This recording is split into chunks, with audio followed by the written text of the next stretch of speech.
Hey guys, how you doing? Good? Alright, and today I'm going to be doing something a bit different. But today I'm going to be showing off my top 5 favourite Nazi zombie maps. Now, I'm going to be including zombie maps from all the Call of Duties, so that'll be World at War, Black Ops, Black Ops 2, and Black Ops 3. I'm not including Exo Zombies though, don't worry. My only concern is that these maps, they're not specifically bad or flawed or whatever. These are just the ones that I've had the most fun playing. So yeah, just my opinion. Not like I'm not hating properly on any of them. Just this is just my opinion. So yeah, let's get to it. So at number 5 we have Call of the Dead. Now my reasoning behind this map is simple. First of all, this is the map that introduced Deadshot Daiquiri, which is probably one of my favourite perks of all time. It's quite a challenging map, namely because you have this bastard to contend with. Come on. In addition to that, he scares the shit out of me on a regular basis. The map's also challenging primarily because it's big, like really big. Like you have to open about 3 or 4 doors just to get to jump. And that's something that I think, I don't know, it shows promise if you can sort all that shit out. And also, getting to the box and the pack-a-punch are automatically made a lot easier on this map as well, just because they not so much spawn randomly, but they get around the map a lot easier as well. Like the pack-a-punch spawns just because the lighthouse shows you like where it spawns, and there's no difficult way to get to it. The only reason this isn't like higher up on the list is primarily because of George. Like, his presence just makes the whole map a lot more difficult, and that's why it annoys me. But otherwise, love the map, and I'm happy that it's this challenging.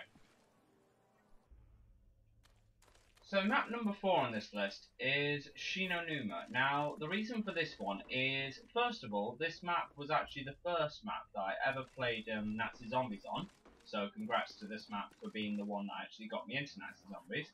Secondly, when this map was first released, it showed off a lot of promise because it had a lot of new ideas. First of all, it introduced the Wonder Waffle, Captain Electricity. Secondly, it introduced the Flogger, which is the giant rotating track that basically smashes zombies to pieces. And thirdly, it introduced dogs, a new annoying thing to come at you in between like every 5 to 6 rounds, something like that. And also it had perks that randomly, not teleported, but randomly spawned, so there was no need for the power. But yeah, I like this map. I mean, it's a bit small, granted, but at the very least, it's not so much easy, but it's fun. And it's just, yeah, that's just it. It is just a nice bit of fun to help you, you know, calm down and relax, so to speak. The only reason it's not higher up in the list is there's no pack-a-punch. Oh, but there's dogs. But yeah, otherwise this map is a lot of fun. I just wish it had pack-a-punch in it so that when you get to higher rounds, it got less tedious. Now number 3 on my list is a bit of a tricky one. It's Ascension, and the reason I say it's tricky is because it can be easy, but it depends on how you play it. First of all, there are monkeys on this, so naturally that's either a good thing or a bad thing, depending on what your playstyle is. If you play on your own, you're a bit fucked, but it still offers a good challenge. This map also introduced Gersh devices, which is what I love, because Gersh devices are amazing. And also, you get to launch a rocket, and that's pretty nifty for saying that's how you have to activate the pack-a-punch. I mean, obviously, you've got to open like the entire map just to get to the landers, but still, I think it's a nice little plaything to do when you've got more people. This is one of those maps where the more people you have, the more fun it is. I mean, on this map alone, I've been able to get to about over around 30 odd with about 3 people, and that's 2 people on the windows up here and 1 person here, and occasionally training. And this is what I like. It's a nice map. It's simple. Everything's there that needs to be there. There's a bit of challenge here and there are 1 or 2 Easter eggs, but I never bother to complete them because I'm traditionalist. So yeah. Good map all around. Perks are there, new weapons, and also you have PhD, so you don't have to worry about the flipping ray gun. So, yay! So number 2 on this list is not so much a personal favourite, but more a solo favourite. So yeah, I choose Buried for number 2, primarily because on solo, you can pretty much get everything done within the first few rounds. Like, if you look now, I'm on round 3, I've got the AA-94 and the MTAR, and 3 of the most wanted perks that I could possibly need. And, you know, it's...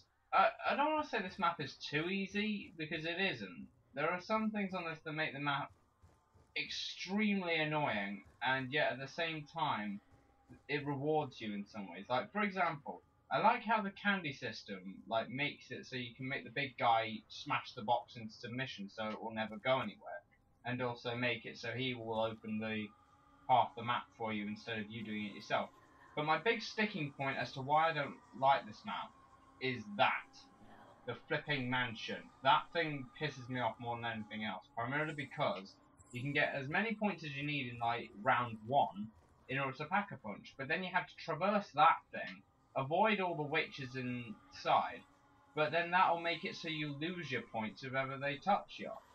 And that's why it annoys me. I don't mind the hedge maze, not at all. The maze is quite cool on the other side. But it's just the not the maze, sorry, the house in between that annoys me.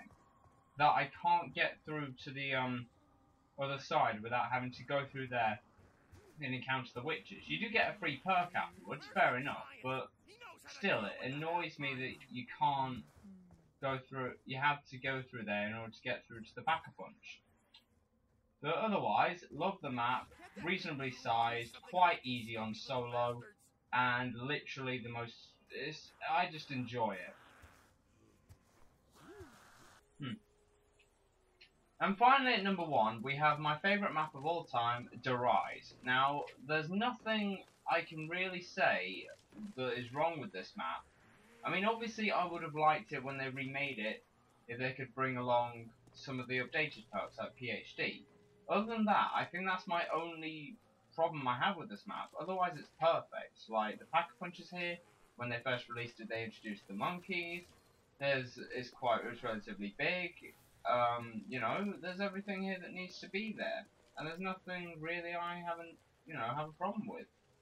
It's pretty much my perfect map, initially. Like I said, the only thing I would say is that I wish it had more perks, but unfortunately it doesn't. And also, there is this.